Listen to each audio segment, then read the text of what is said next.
Salve, cafezeiros! Falar das eleições dos Estados Unidos é um assunto que sempre tem bastante repercussão, ainda mais num contexto tão conturbado quanto o atual. Mas vamos ver se você sabe das coisas. Como é organizado o sistema eleitoral por lá? Realmente só tem dois partidos políticos? Por que um presidente não pode assumir um terceiro mandato? Quem foi Susan Brownell, a primeira mulher eleitora do país? Que história é essa de que Dom Pedro II recebeu votos para presidente dos Estados Unidos em 1876? Bem, essas e outras curiosidades vamos abordar nesse vídeo. Então senta e o Café Niterói te conta. Roda a vinheta.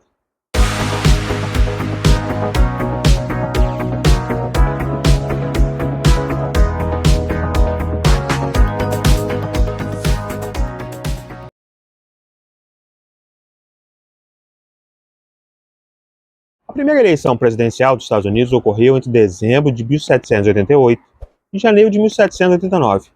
Essa foi a primeira vez que o país recém-independente escolheu um presidente. George Washington, um dos heróis da Guerra de Independência, era amplamente respeitado e visto como uma figura unificadora. Ele foi o candidato consensual e venceu a eleição por unanimidade no colégio eleitoral. Washington recebeu todos os 69 votos eleitorais disponíveis, tornando-se o primeiro e único presidente na história dos Estados Unidos a ser eleito por unanimidade. Na época, cada eleitor votava em dois candidatos, sem distinguir entre presidente e vice-presidente. O candidato que recebesse o maior número de votos se tornaria o presidente, enquanto o segundo colocado assumiria o cargo de vice-presidente. Assim, John Adams, que ficou em segundo lugar, tornou-se o primeiro vice-presidente do país.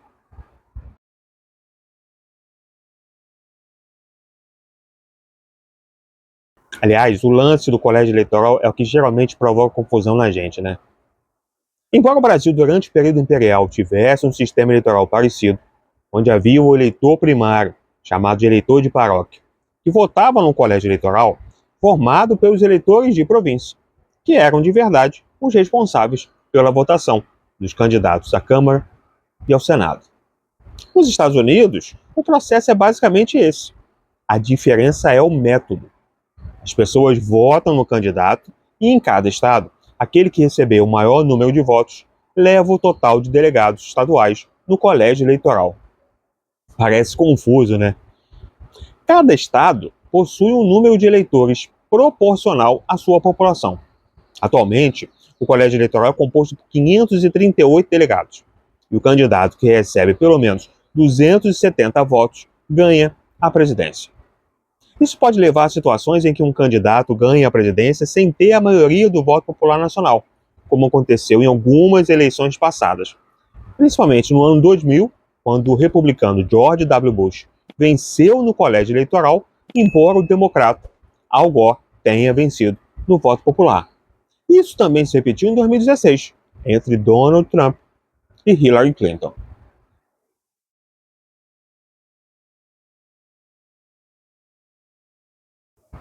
As eleições presidenciais ocorrem a cada 4 anos, na primeira terça-feira de novembro. Mas, Padre, por que terça-feira? Aqui no Brasil a gente vota no domingo. Então, rapaziada, isso também é uma prática que permaneceu desde o início, para não atrapalhar o culto dominical e nem as vendas das feiras agrícolas regionais, que ocorriam tradicionalmente às quartas-feiras.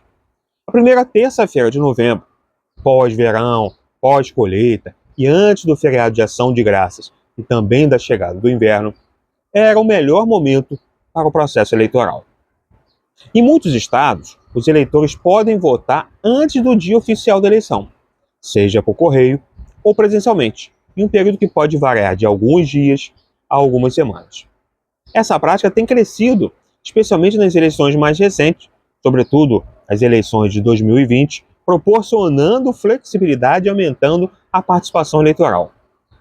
Embora vimos recentemente ataques criminosos às caixas de correio, mesmo assim, a estimativa é que, na eleição de 2024, cerca de 60 milhões de estadunidenses tenham votado antecipadamente.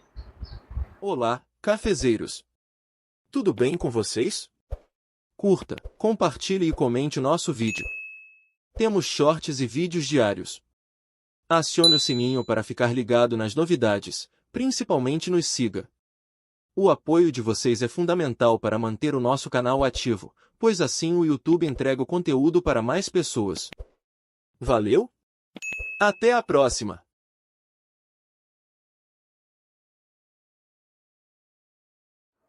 Outra coisa que chama atenção é o bipartidarismo entre o Partido Democrata e o Partido Republicano.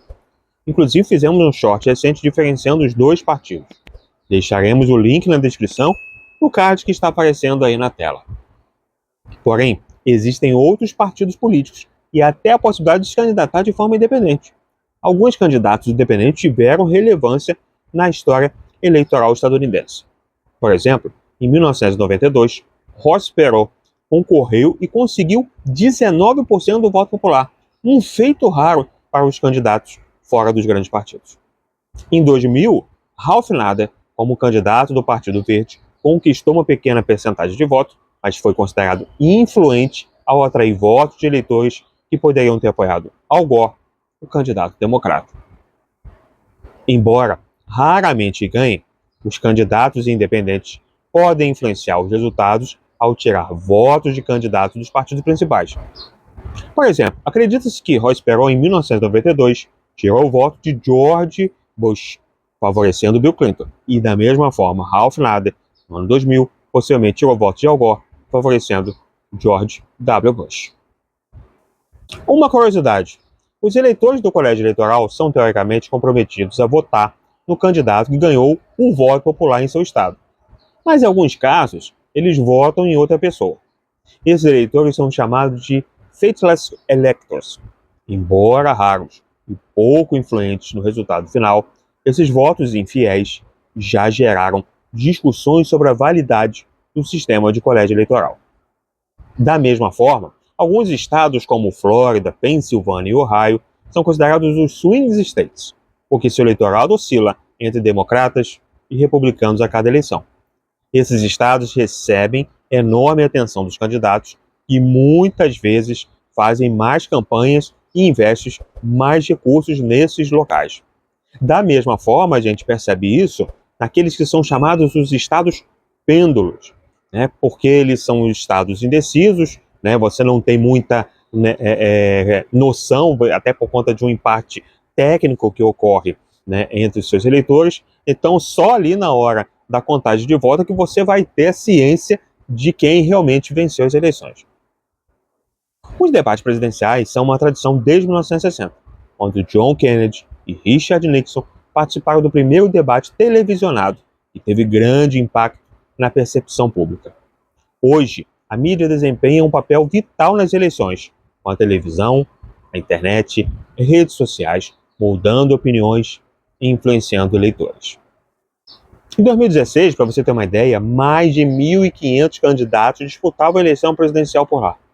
Caraca, muita gente, né? Dentre eles havia um brasileiro. Como assim? Rod Silva, filho de imigrantes brasileiros, também estava na corrida eleitoral. Fundador de uma cadeia de restaurantes de comida saudável, iniciada em 1995, ele criou o Nutrition Party, ou Partido da Nutrição, e concorreu com uma plataforma focada em combater problemas como as crescentes taxas de obesidade, diabetes e colesterol na população do país. Contudo, ele não foi o primeiro brasileiro a ter voto nos Estados Unidos, galera. Não podemos esquecer de 1876, quando o nosso imperador Dom Pedro II também recebeu uma boa votação por lá. Dom Pedro II foi o primeiro líder brasileiro a viajar aos Estados Unidos, que ganhou os corações dos Yankees. Nosso monarca fez uma longa visita ao país em 1876, quando seu carisma fez com que os americanos gostassem muito de sua presença, a ponto de ter ganhado vários votos na eleição seguinte ao ocorrer. O momento era significante. Não só era a primeira viagem de um governante brasileiro aos Estados Unidos, mas também era a primeira vez que um monarca em poder pisava na pioneira das repúblicas modernas. De acordo com o site Aventuras na História, abre aspas, não se tratava de uma visita oficial, mas de uma das viagens curiosas do imperador. Mesmo assim, A jornada foi cheia de compromissos. Lá conheceu diversas instituições, desde escolas, fábricas e até prisões. Por onde passava, Pedrinho gerava fascínio. A parada mais agitada, sem dúvida, foi a inauguração da Exposição Universal da Filadélfia, temática dos 100 anos de independência do país, que Dom Pedro acompanhou muito interessado. Inclusive, ele foi o primeiro a experimentar o telefone, mas isso eu conto num short futuro. E em meio à euforia da presença do adorado Pedro II, um homem escreveu ao The New York Herald, jornal da época, uma piada em que lançava a chapa de Dom Pedro II para presidente e Charles Francis Adams, descendente do pai da pátria John Adams, para vice-presidente.